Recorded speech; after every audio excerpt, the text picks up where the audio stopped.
I'm Dr. Eric Allen Williams, affectionately known as Dr. E. Yes, you can call me Dr. E. Hopefully, by the end of today's session, you will be strengthened, empowered, and able to execute the strategies presented. Thank you so much for joining us, and grab a cup of coffee. Let's get started.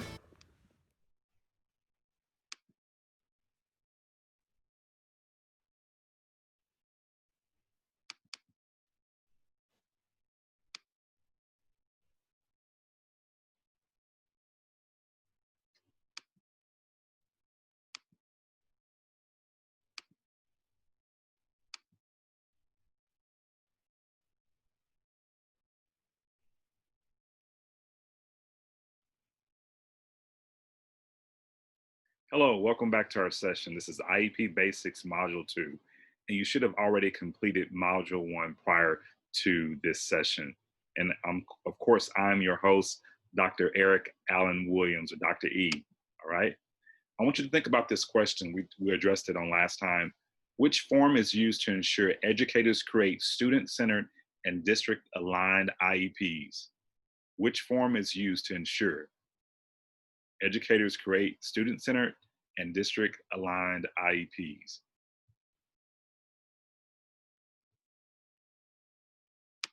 All right, you should have chosen IEP compliance checklist. IEP compliance checklist.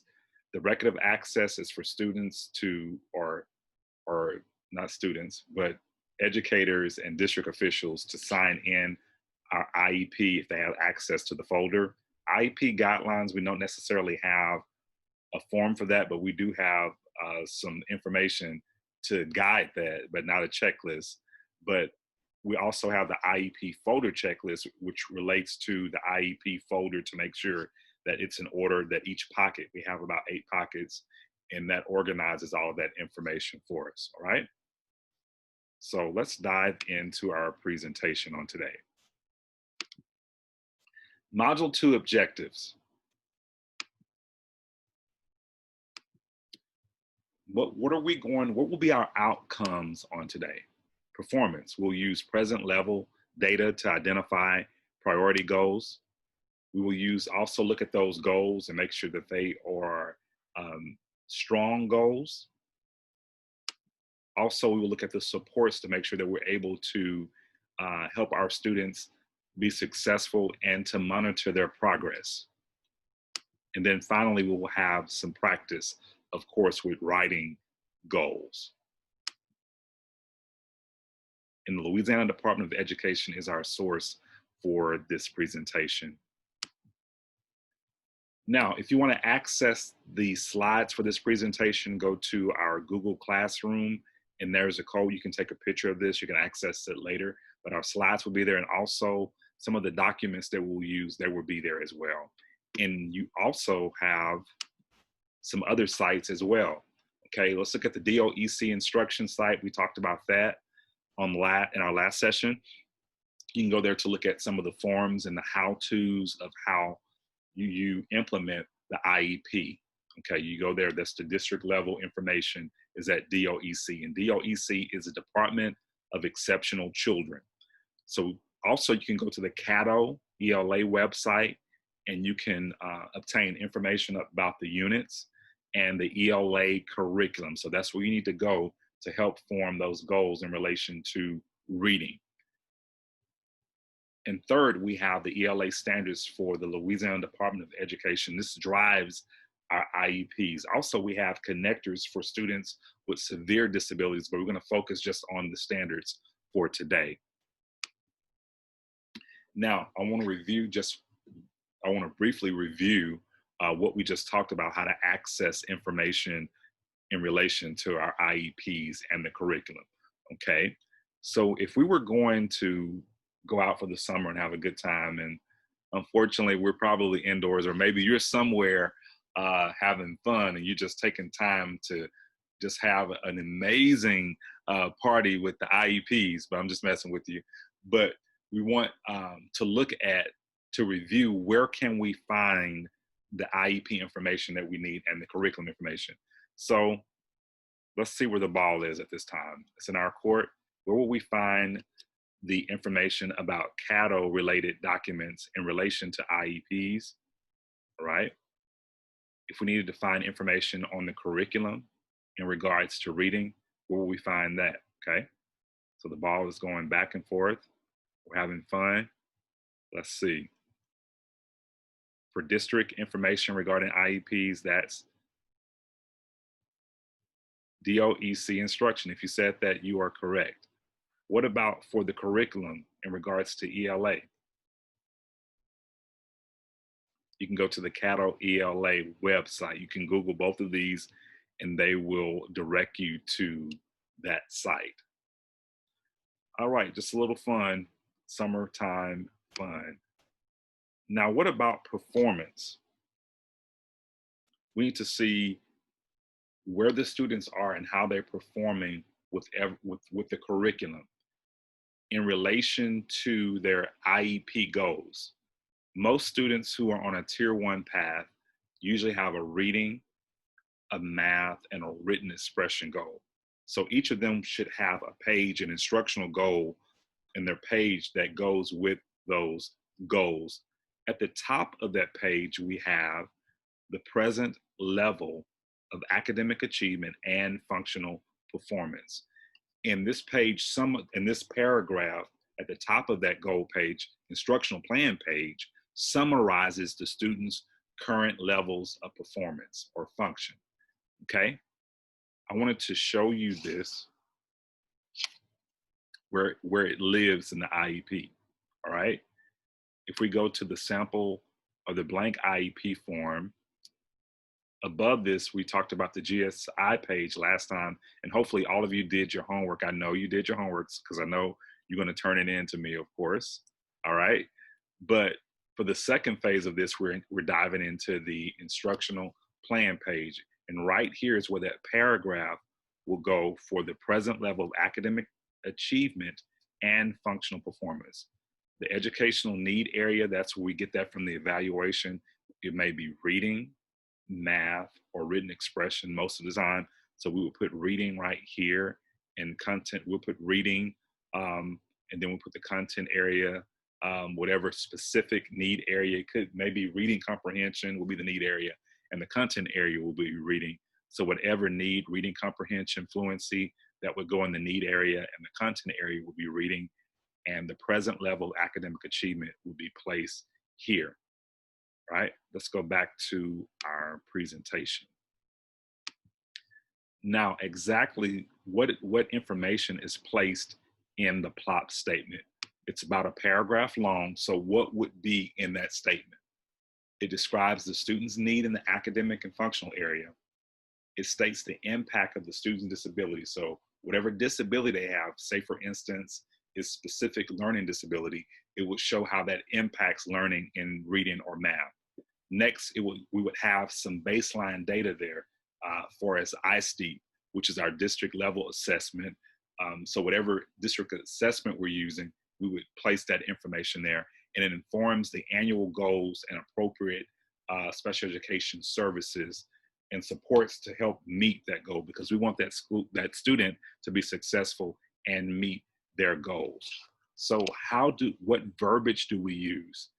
Last time I told you about the IEP template. Now we said that this is not a cookie cutter. We don't copy directly from here. This is just a guide on how do we use the verbiage for our for the plot statement. And here's the plot statement, right? No, I'm sorry. Let's go down. Here you go. The reading plot statement. So it would say, according to whatever data, whatever testing instrument, ISTEEP or whatever, the student is functioning, it would give the grade level. And then we would also, you see where it says strength, we would put 3 strengths. Those are 3 academic areas that the student can do independently in regards to reading. So if you go back and look at the standards, look at Louisiana standards, you may can look at the 3rd grade. If they're 3rd grade, for instance, you may want to go back and look at the 2nd grade standards and see what can they do independently. Look at the data, look at the ISTEEP data to see what can they do independently. Also, you can look at the standards to see which things that they can do independently. You may have to go back a grade level to see what can that student do independently. And then for support needs, we're going to definitely look at the IEP data to see what 3 areas that we need to address to help that student be successful. And of course, progress monitoring is done every 3 weeks. We look at 2 to 3 weeks. Sometimes that changes, but most of the time it's 2 to 3 weeks. Successful teaching strategies, small group, intensive instruction. So we would put those strategies that help that students be successful in that particular area. All right. Let's go back to our presentation.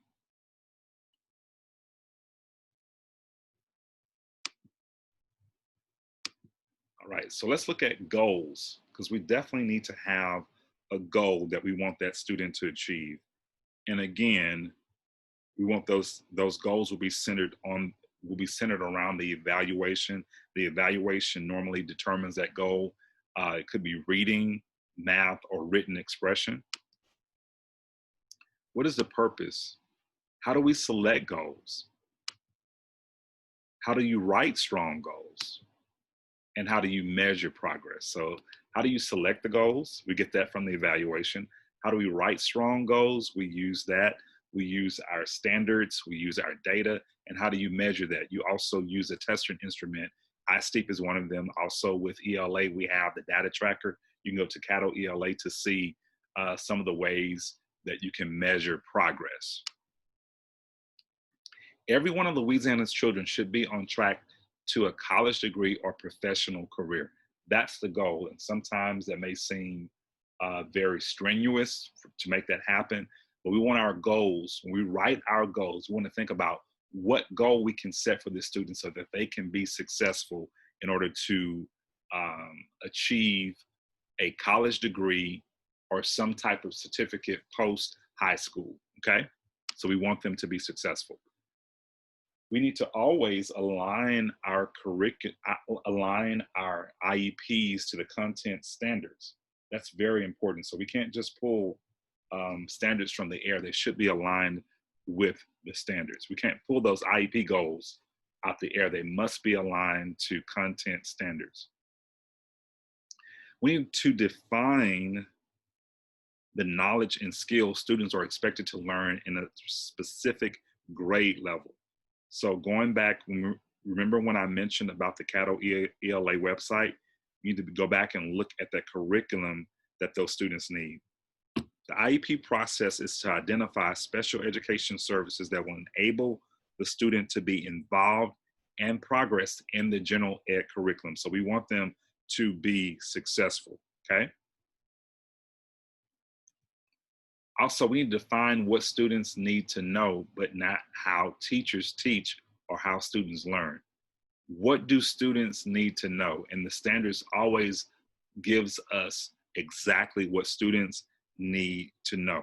We may have to modify those the way the students access that information, but also the IEP outlines what those modifications are. But in a tier 1 curriculum, students are expected to strive for mastery. They may not get to mastery, but we need to teach a high quality instruction for those students to be successful. So our instruction must be at a level that helps students achieve those goals and those standards. Will students have difficulty? Yes, they will. But it's our job as a special educator to help those students be successful. Standards and connectors are used to develop curricula. So we've talked about the standards, but we haven't really talked about the connectors. The connectors are related to students with severe exceptionalities or severe disabilities. Standards are for all students. So we want to target those on the standards on today. Standards and students with disabilities, okay? Students with disabilities must have opportunities to excel within the general education curriculum. And last time we talked about the least restrictive environment. So we want them to have as much access to the general education curriculum as possible, okay? So we want to create that atmosphere And you have to have a level of advocacy for your students to make sure that they are being included as well as that they're being included and not excluded. Standards provide the opportunity to improve access to a rigorous academic content. And then finally, how the standards are taught and accessed is of the utmost importance in reaching this diverse group of students. And I'm going to show you a document later that shows you how to help students achieve high quality instruction using a document that modifies but also addresses those standards, but in a way that all students can access it. And that's the supports flow chart, but I'll show you that later. Writing goals. When we look at goals, we need to see if is that goal relevant to the student. So we can't create, we've talked about this, I've mentioned this, we can't create those cookie cutter IEPs. It has to be relative to the student, aligned to the standards, associated with the student's path to promotion and or graduation. So it must be a goal that's rigorous in helping that student to achieve that goal and graduate and be successful later in life. So if you're in first grade, second grade, third grade, sixth grade, we're on a path for that student to achieve their high school diploma or certificate. That we want them to achieve that. So our goals should be tied to that. And it's attainable within time frame. So that goal should be able to be achieved in one academic year. So we got to think about how rigorous. It can't be so at a level that the student can just achieve it in a month.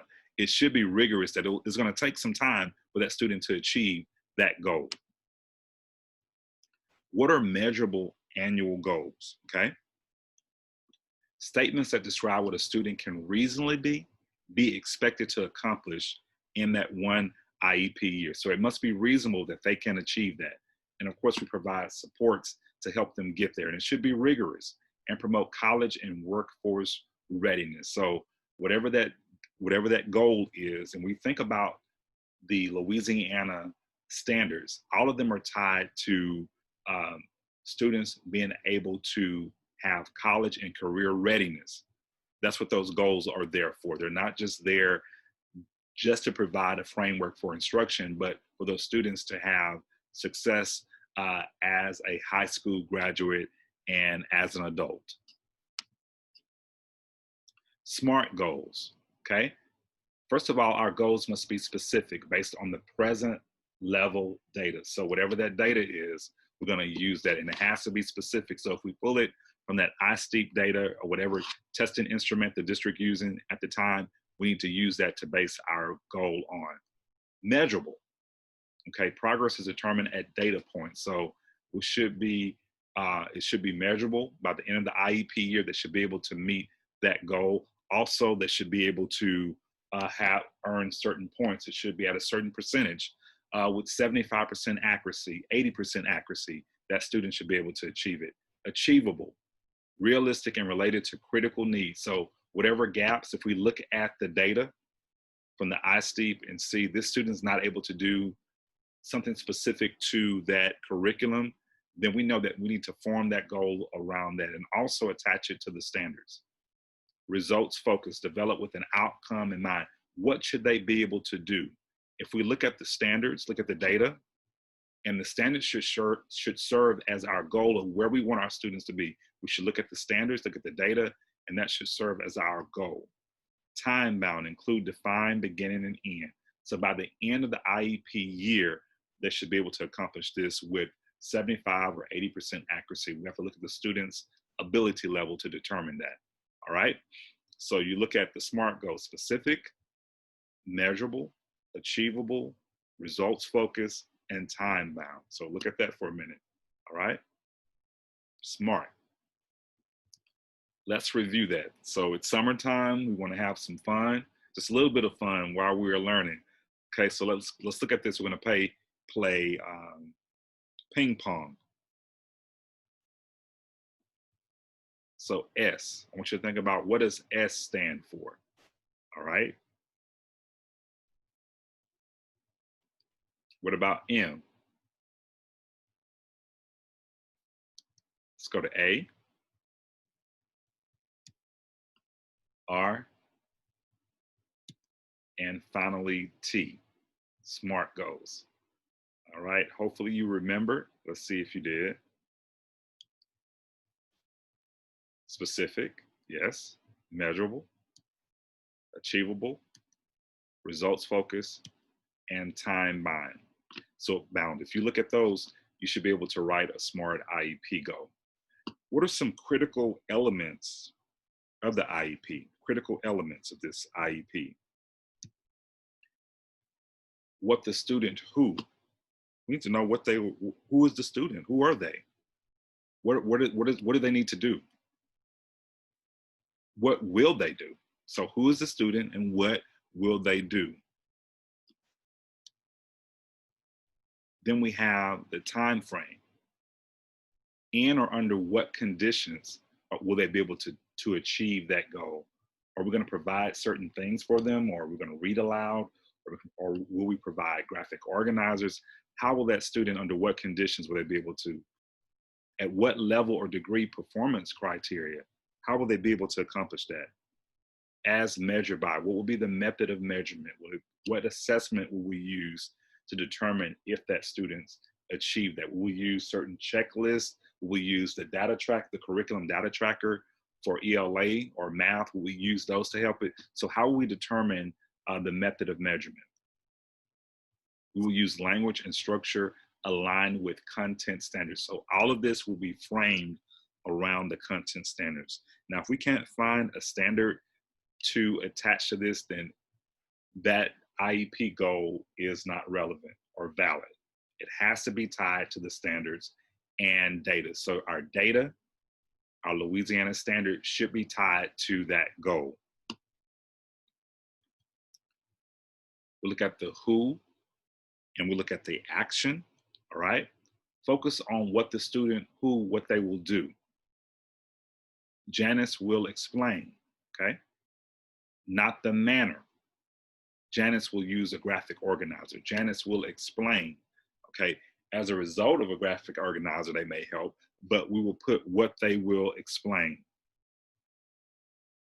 Use explicit action terminology aligned with content standards. Janice will explain events, procedures, ideas, or concepts in a historical, scientific, or technical text, including what happened and why, based on specific information in the text. That's very specific, okay? Not a general action, okay? So if you're reading aloud, if you're using graphic organizers, you need to tell what will they do given the graphic organizer, given the read aloud, they will explain what they will do. Concentrate on that as the action, okay? So we can use other things to help, give them certain things to help them, but they must be able to do something, okay? You see here, not general. Janice will review short stories, so it must be specific. In or under what conditions? Janice will explain events, procedures, and ideas or concepts in a fourth grade historical, scientific, or technical text, including what happened, why, based on specific information in the text by the end of the IEP year. Fourth grade by the end of the IEP year. So you need to include that verbiage, whatever grade they're in, because again, it's tied to what? The standards. So we get that standard, we tie it to, and then it should be accomplished by the end of the IEP year or school year. Let's look at what level, degree, performance, or method of measurement. Include the criterion and performance measure. So we see here, as demonstrated by 60% accuracy, 70% accuracy. Make sure that whatever progress monitoring tool you use, it can determine that percentage. So if I'm using something to chart that, so I should be able to chart 100%, so I can determine if they are meeting it at 60% or 70%. So think about this. You can use an example. If I pull 10 different questions from an assessment, 7 of those, that'll be 70% if they receive or achieve 7 out of 10, that's 70%. So we need to use an assessment that helps us easily chart that level of success. And that method of measurement should also be numbered so that we can easily determine that method of measurement and the performance criteria. Okay, so we have the method of measurement, and then we have the performance criterion. Whatever we're going to set, whether it's going to be 60%, 70%, it should be rigorous for that student that they can achieve that. All right. Considerations for selecting performance criteria and measures. Are the criteria expectations of the general education curriculum for demonstrating mastery? Okay. What has been the rate of growth for this student in the past? And what skills and knowledge are necessary to assure student mastery? So we need to look at all these. What are the expectations? What has been the rate of growth for the student? So we can look at previous IEPs to see how they have progressed in the past. We can also look at the skills and knowledge that are necessary. We can go back and look at the standards to see what's there. We can look at even for the lessons and units to see what expectation it is for each lesson in ELA. What should that student know as a result of receiving instruction in that area? What should they know? And are they able to obtain that information? We go look at all that to help us to determine the performance criteria and measures. Learning together activity, okay? I want you to look at this. When writing goals, how do you choose a method of measurement for the goal? When writing goals, how do you choose the method of measurement for that goal? I want you to think about that, what we've talked about, okay? I want you to write or just think about 3 or 4 ways you choose performance or measures for goals. Think about when we're writing that goal, what are some things we need to consider? Even outside of the method of measurement, what are some other things that we consider when we are writing a goal? Okay, think about that for just a second. We look at, what's one thing? We look at the data that helps us to determine it. Will that data help us determine if that student is achieving the standard? Okay, so when we're using methods of measurement, we have iSteep, we have the curriculum data tracker. That helps us to determine if that student is achieving that goal. And that, of course, that goal is aligned to the data, and the data is also aligned to the standards. We want them to achieve that standard. So that helps us to determine all of that. So when writing goals, how do you choose the method of measurements for that goal? All right.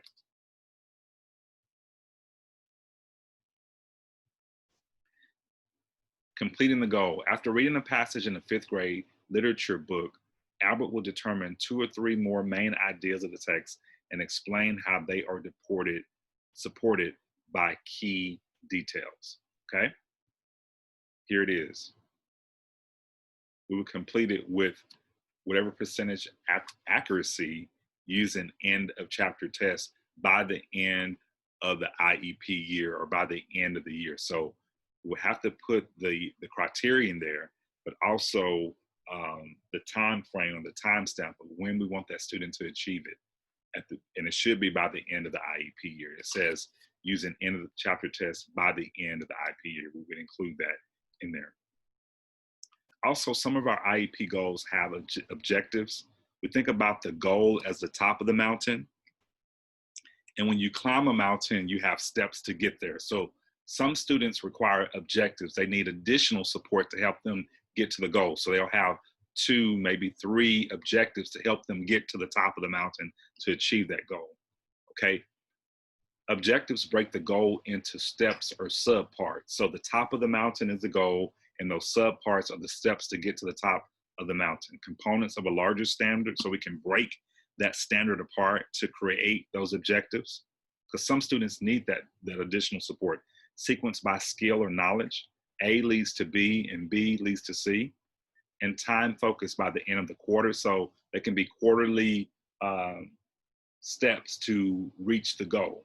So a way to determine if they reached the goal is if they achieved every objective, then of course they should have reached the goal. But if they have not achieved each objective, then they will not achieve that.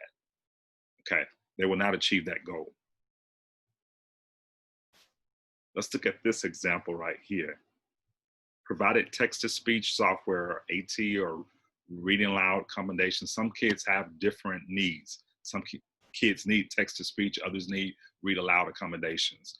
MM will read grade level appropriate text. So I wanted you to look at this. You see MM, we use pronouns. We don't use initials anymore. We use pronouns. The student will, or he will, or she will read grade level. So we would not use that for that. I wanted you all to make a note of that. So you use pronouns on the inside of the IEP. He or she or the student will.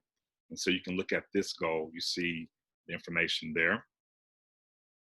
These are the objectives. These are the steps that will help us get to the goal, all right? Given grade level passages and graphic organizers, he will write short paragraphs. So we gave them some support, but they will write short paragraphs. Next, he will cite textual evidence. Okay, he will provide a written analysis. So we see here, if they achieve these three objectives, they will achieve, in essence, achieve the goal. And we need to look at that quarterly to see if that student is moving towards a direction of achieving those goals. Another example goal: by the end of the 2020-2021 school year, Joshua will use templates and graphic organizers in making predictions, drawing inference, and accessing prior knowledge when reading on grade level text. So we gave them support, and they should be able to make those predictions and draw inferences. And we give them 4 out of 5 collected samples. There's a lot of different ways you can write this, and we'll dive deeper into this in the fall, but those are some examples. What are some supports for our students? We talked about goals and objectives, but students, they need some support in writing these goals, okay? Here's some more objectives. Joshua will explain structure, roles, and responsibilities. When presented with unfamiliar words, Joshua will determine the meaning by using context clues, okay?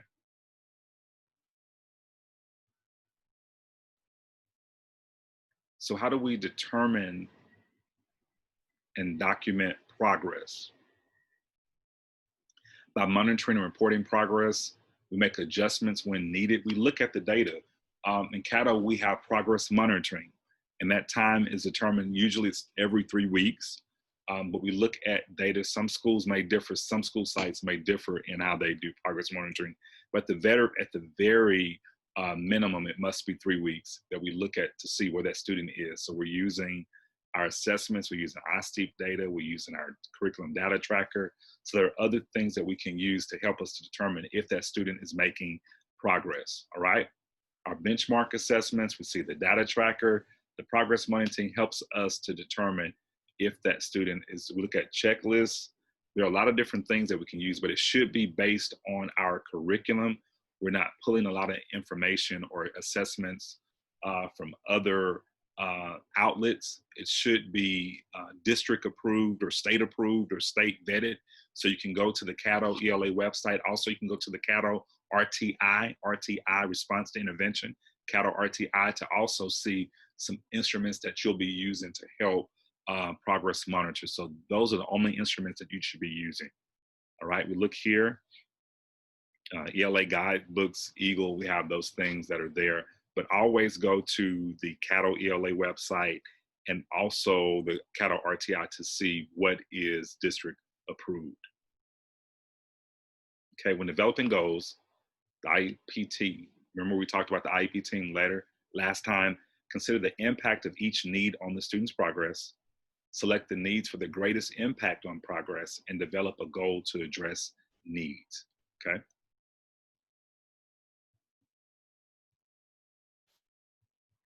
Now for a little practice. Last time we had a case study, we had Mr. Jason Cato. So again, hopefully you all completed the activity from last time, but we have a supplemental activity we're gonna add to that. I want you to look at that mock IEP for Jason Cato. Okay, you're gonna make your copy, look at this. Again, we used this last time to help us create the General Student Information or GSI page, but now I want you to look at, we're going to actually write a goal. Look at his area of need, okay? All right, look at his area of need. Then you're going to look at the IEP template that we looked at earlier. I think I have it up here for you. Let's make sure I can get to it. Let's pull this down. Okay, so we can find that IEP template. Okay, you're going to use this as your guide, and you're going to create a goal. You have a sample here. I want you to write a plot statement and a goal for Jason Catto, a plot statement and a goal, right? You have the verbiage here, you have the goal here. You're going to go back to your evaluation for Jason Catto that we gave you. Look at that to help to write. You're going to go to your mock IEP template, okay, to create that, your mock IEP template to create the plot statement and the IEP goal. And you should be able to do this. I have great confidence in you that you can do that. So you can go in there and you can send it to me, and I'll give you my contact information. Dr. E. Allen Williams, Dr. Eric Allen Williams. You can reach me at ewilliams@cattleschools.org. All right. Now, what we talked about today: performance, goals, supports, and finally, practice. All right.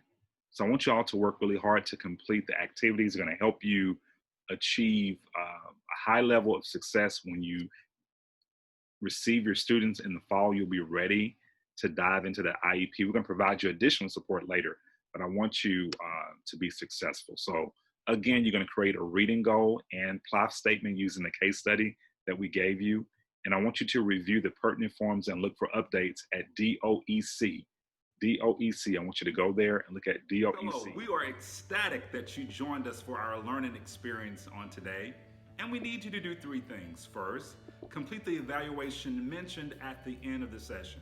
Secondly, we need you to implement the strategies presented, because that will enhance your instruction. And finally, we want you to like, send, and share this information with your colleagues. Nelson Mandela, an icon and world leader, once said, "Education is the most powerful tool we can use to change the world." So go out and be a world changer. Thank you, and join us for future sessions.